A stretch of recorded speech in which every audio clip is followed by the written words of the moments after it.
What's a cool fact about the human body that a lot of people don't know?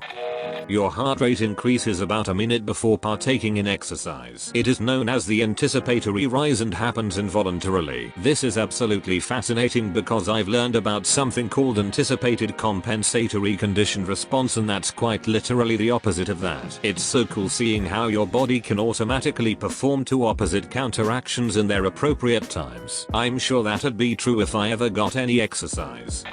Cutting the corpus callosum connects two brain hemispheres can produce some freaky results, such as your hand doing shit that your conscious mind is too aware of, writing a sentence or scratching in it without knowing. For instance, I saw a program back in the dark ages when I was a kid. It was all about the brain. One of the things they talked about was that procedure. They had a guy they were testing. One hand did better with creative things. The other did better with logic. At one point they were trying to get him to do something with the hand that didn't have an easier time with it. I think it was something like stacking blocks. He wasn't supposed to use the hand that could do it better, but as if the hand had a mind of its own, it kept interjection itself and at one point literally grabbed the hand having a problem and moved it out of the way in obvious frustration. Your hands and feet alone account for more than half of all the bones in your body, 106/206. Gotta point out you're including the wrists and ankles in that count. Babies are born without kneecaps. They develop around 2 years. Thanks. Gonna go punch a baby in the knee now. Some people will cough if they put something in one ear. A very small percentage will cough if something is in either ear. It is called Donald's ear cough reflex. I always cough when I Q-tip out my ears. I thought that happened for everyone. When I swab it out I can feel the tickle way deep in my throat. Scientific name for your thumb is pollex and your big toe is hallux. Not just yours, everybody's, not mine. Mine is named Mr. Thumbness. For a moment I felt unique. You mostly breathe out of one nostril at a time, and the dominant nostril switches every hour or so. Wait, so this is normal? Well damn, I just thought I always had some level of cold. I discovered this accidentally as a kid and then spent weeks believing I was dying because I only ever breathed with one nostril. This explains how I can only have one blocked nostril but still feel like I'm suffocating. I'll elaborate. Some scents need time to be picked up by the sensors in your nose and some need to go fast to not be dominant over weaker smells. So your body makes sure one nostril has a beat to flow through, then the other to make sure you can pick up every scent as good as possible. English is not my native language, so please forgive me for any mistakes I may have made. Women are actually programmed to forget the pain of childbirth after a few months or so. If this didn't happen, most women would only end up having one child, which would eventually lower the population. It's all those goddamn hormones. I vividly remember how awful contractions were. It's like a Charlie horse around your entire torso. Every few minutes, you can't make it stop. And once it eases up, you know it's just going to happen again and again and again. And I remember thinking as I pushed this melon-headed baby out of my vagina that I'd rather have the contractions. Those weren't as painful, but I don't actually remember the pain of the birth itself. It's so weird. In general, humans forget pain pretty quickly. Once the noxious stimulus is gone, we quickly lose interest in it and it loses its emotional salience. In most cases, the worst part about pain is the emotional distress it causes. Once the emotional component is removed, which is generally how painkillers work, by triggering the reward system, we don't mind the pain so much. This explains the lady I recently had a discussion with who called the whole process of pregnancy and childbirth an inconvenience.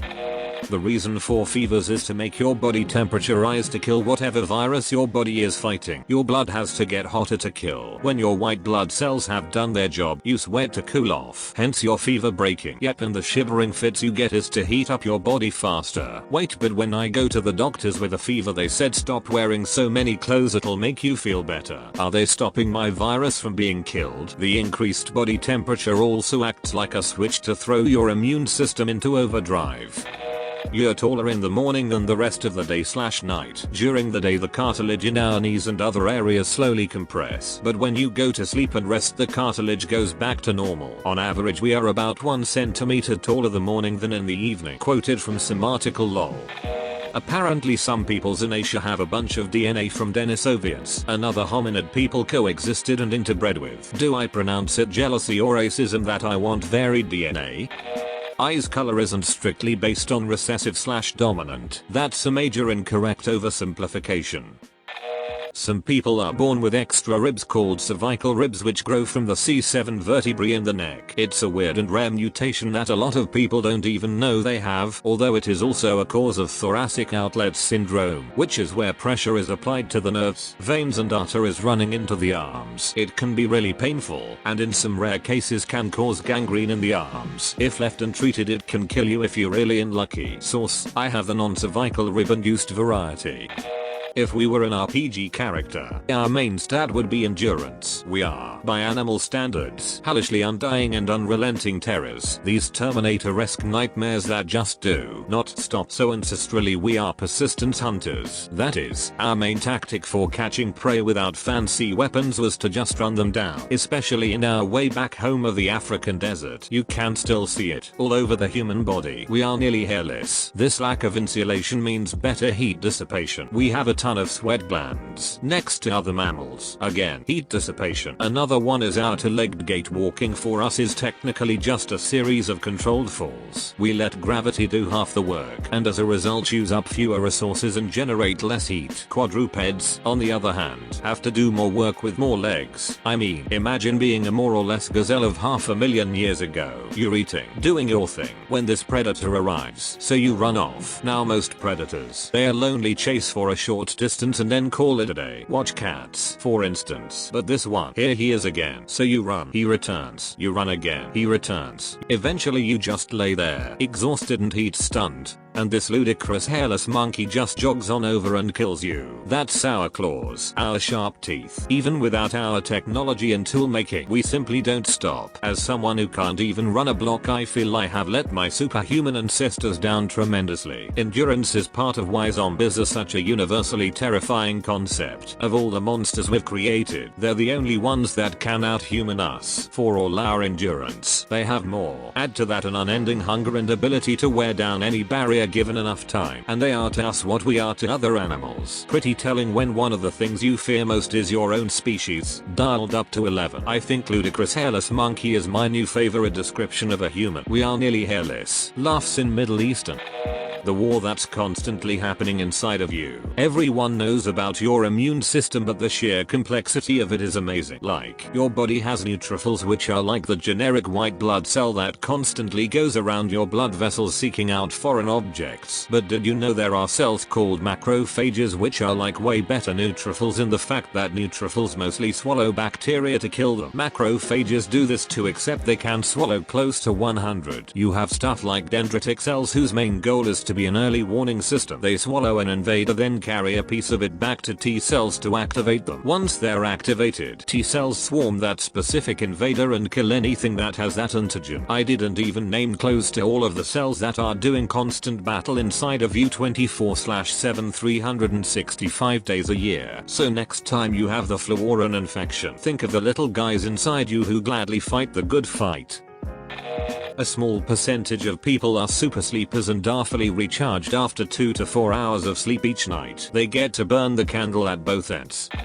We have an internal regulator that prevents us from using our full strength. Our muscles usually only work at about 60% max of what we are capable of. In extreme life and death situations, these regulators stop and we are able to use our full strength. This is how the parts where people tipped over cars and similar come from. These regulators are because at full strength we heavily damage our bodies. Essentially, you could lift something to the point where it is either lifted or your arm just breaks instead. I believe there has also been someone who ran so hard his leg broke.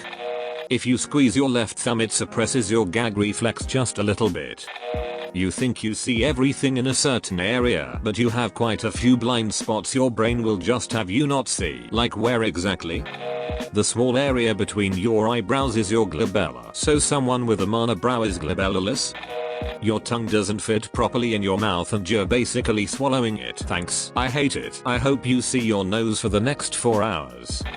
Most of our body never gets more than 20 years old. Our cells divide in a process called mitosis and then die. The oldest organ in your body is the lungs. In terms of age of your cells, your skin never gets more than a few weeks old. Your mouth never gets more than a few days old. Essentially, the reason we age is not because the cells are old, but they lose their ability to perform functions as effectively as they go through the mostly genetically determined aging process. Your cells are only designed to divide a set number of times due to structures called telomeres. It's a little more complicated than this, but I'm not writing a textbook, nor am I qualified to do so.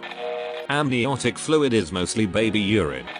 Vitality. You'd be surprised how much blood you can lose and fully recover reasonably quickly if it drops below a certain threshold. Even if replaced fast, you will appear to recover for a few hours then die of multiple organ failure.